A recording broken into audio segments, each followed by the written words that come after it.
Hey guys, Coach Tiffany here. Today's topic, we're going to talk a little bit about change. We often mention that change happens from the inside. It doesn't happen from the outside in, right? So what does that even mean? Hi Patty, thanks for hopping on. We say that because in order to have long-term change or long-term progress working towards your goals, we really have to change the way that we handle certain situations.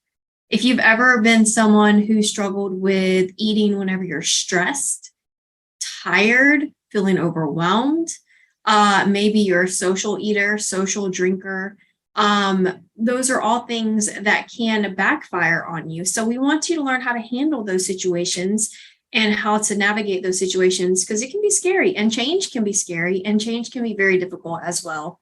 Hi, Linda. Glad that you guys can make it. Let me know if you have any questions at any point. Hi, Maureen. Glad you could hop on. So as I was saying, talking about change, one of the things that I noticed about change the other day, and this may sound really, really silly, how many times have you guys blinked and felt like it was winter? Like one day it was summer, everything was green, and then the next day, all the trees are completely brown and barren. There's no leaves to be found, they're gone. I know that I've had years where I've just been like, wow, the leaves went from green to gone. Like, what happened? Have you guys ever experienced that? So that's the same concept as people thinking that their goals are going to happen overnight. When we stop and really slow down and look at the reality of what happened, the leaves didn't fall off the tree overnight, right? We know that the leaves had to change colors. They had to slowly transition. They didn't all fall at once. And I say this because a lot of times we start working towards our goals and we feel like those goals should happen immediately. But without the daily small changes, those goals are not going to happen. And those daily small changes, sometimes they're so small, they're not even noticeable in the moment. And that can be really frustrating. So, hi, Jeannie. Glad you could hop on too. So, I'm just going to take a minute and kind of go over some 5 stages that you have to go through in order for change to actually happen. So there were actually 2 psychologists, Carlo Di Clemente and James Prochaska. They studied people who were trying to quit smoking. They discovered that in order for these people to quit smoking, they had to go through these 5 stages in order to, 1, be ready to change, and 2, to implement the steps that they needed in order to make those changes. From these studies, they realized that the stages of changes have been applied to people who are trying to create a variety of changes in their lives, whether it's new behaviors or trying to eliminate old habits. You have to go through all of these stages in order to get to the end goal. The first step is pre-contemplation. My goodness, I can't talk. So basically it's thinking about it. You're just stopping and you're thinking about it. You're like, yeah, maybe I should do this, but I'm not sure if I'm ready to do this. If you're pre-contemplative, you're not really going to recognize any need to change. Other people may say, hey, if you quit smoking, you'll probably be healthier. But you're like, meh, so what? If something's going to kill me, right? Why not it be smoking? Why not it be this one thing that I love doing, right? So it might not be an issue to you in this stage. Unless someone raises your awareness to the problem, you're probably not going to make any changes in this stage. You're probably not going to recognize that there is a problem. For example, someone or a doctor who is trying to get a person to consider developing an exercise routine, they would at this point say, hey, what you're doing right now is not working for your overall health. Maybe they have bad lab work. Maybe they're pre-diabetic. Maybe they're obese. Maybe they have like a cardiovascular disease and they need to try to strengthen their heart muscles. There's lots of different things that a doctor may say, hey, you need to make a change for, right? instead of just saying you need a change and leaving it like that, maybe they're going to provide some education and explain the potential benefits and potential consequences of if they do not make a change. Sometimes, not all the times, but sometimes this can take someone out of pre-contemplation into contemplation. When you're in the contemplation stage, that's when the person, the individual, is realizing, you know what, maybe there is something going on and maybe I do need to make a change. But it's just a maybe right now. It's just that tiny, tiny, tiny little seed, that little mustard seed in the back of their head saying, maybe I can, maybe I can't, right? Hi, Joan, glad you could hop on. So an example of this would be maybe an employee recognizes that he's at risk of losing his job if he doesn't increase sales. Maybe it's someone, going back to that health example, that's at risk of having a heart attack or at risk of diabetes. Maybe they're saying, maybe I should make this change so that I don't get sick, so that I can prevent this from happening. But before we can move to that next stage, you have to really recognize the benefits of change, and you have to outweigh the risks of staying the same. Have you guys ever heard us say that in order to really be ready for change, the pain of staying the same has to be greater than the pain of making change? Greater than the pain of giving things up, basically. A lot of our clients come to us with specific goals and things that they want to work on. And a lot of times they are amazing at working towards their goals. But sometimes just because you want a change, it doesn't mean that you are mentally in the mind frame to where the change is more important than the pain of staying the same. Does that make sense? Can you guys think of any examples where the pain of staying the same would outweigh the pain of changing, or vice versa? I'd love to know your feedback here. For me, my personal trigger in this exact moment was when I hid from the camera Christmas morning, and I realized that because I was not happy with myself, I had so much fear and so much pain. I didn't want it documented. And I also realized I didn't want to live that life for my family. I didn't always want to hide. I wanted to be able to go out and be proud and be present.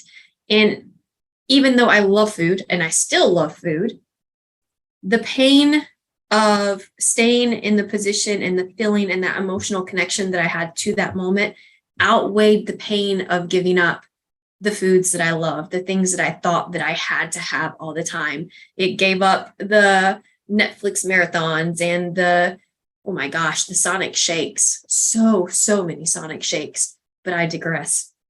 Anyway, so Jeannie said, yes, I've heard you say it, and it's so true. Lasting change needs you to feel that pain. Absolutely. You have to get to that point to where the pain causes that emotional response. And that emotional response really makes that tiny little seed go from I'm thinking about it to, oh no, something has got to give. I can't do this anymore. So the next stage, once you get through the contemplation, is preparation. During the preparation stage, you create a plan. Creating a plan can look different for everyone. Maybe your initial plan is, I'm going to go to the gym, or I'm going to, if you eat Sonic shakes every day like I used to, maybe it is, I'm going to limit how many Sonic shakes I have. It doesn't have to be this huge plan. It doesn't have to be all or nothing. And that's where a lot of people feel overwhelmed, is they go from 0 to 100 and there's no steps in between. So you want to resist the urge to move through this stage too quickly. You want to devote plenty of time and energy into creating a good plan that's going to set you up for success, a realistic plan. And we kind of talk about, habit change and stuff like that, and how there are multiple steps to doing habit change.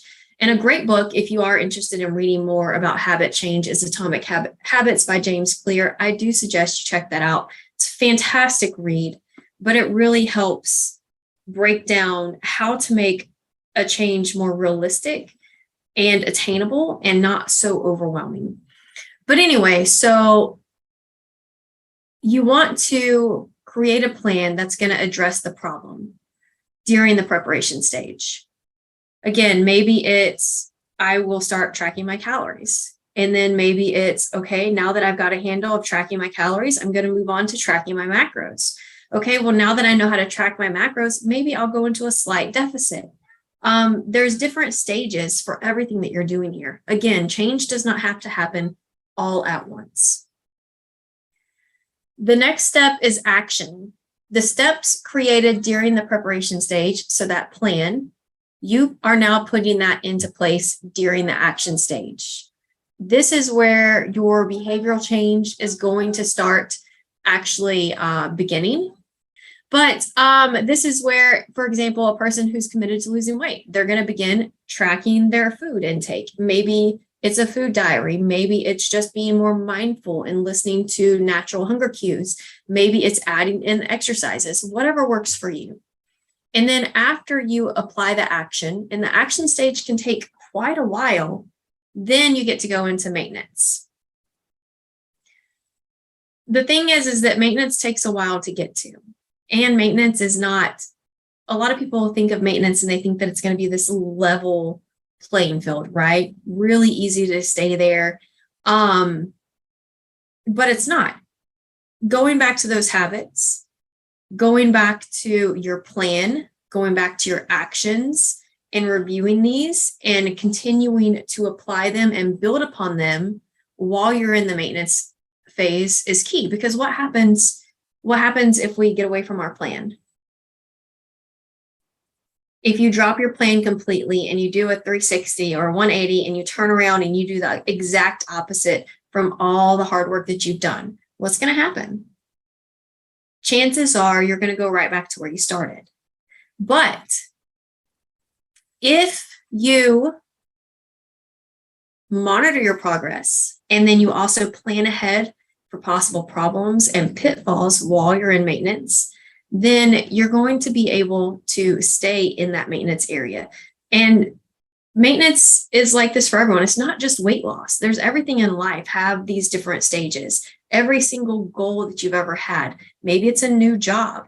If you get too comfortable in your new job and you stop doing things correctly, chances are that new job's not going to be yours anymore. So you always have to make sure that you're checking in with yourself, no matter what stage you're in.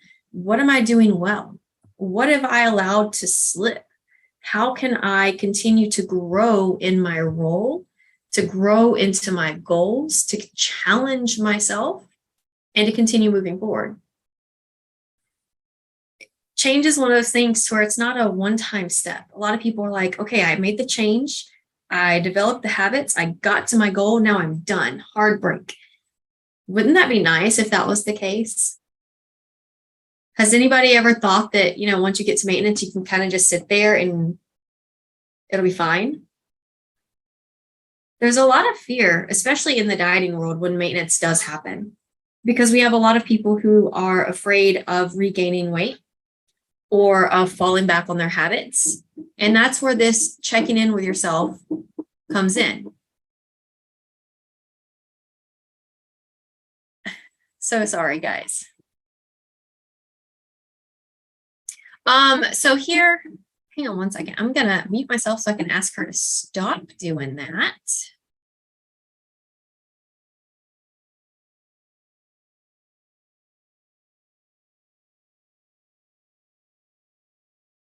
Okay, sorry. So talking about the planning ahead for possible problems and pitfalls. If you do not plan ahead, it's very easy to fall into old behavior patterns.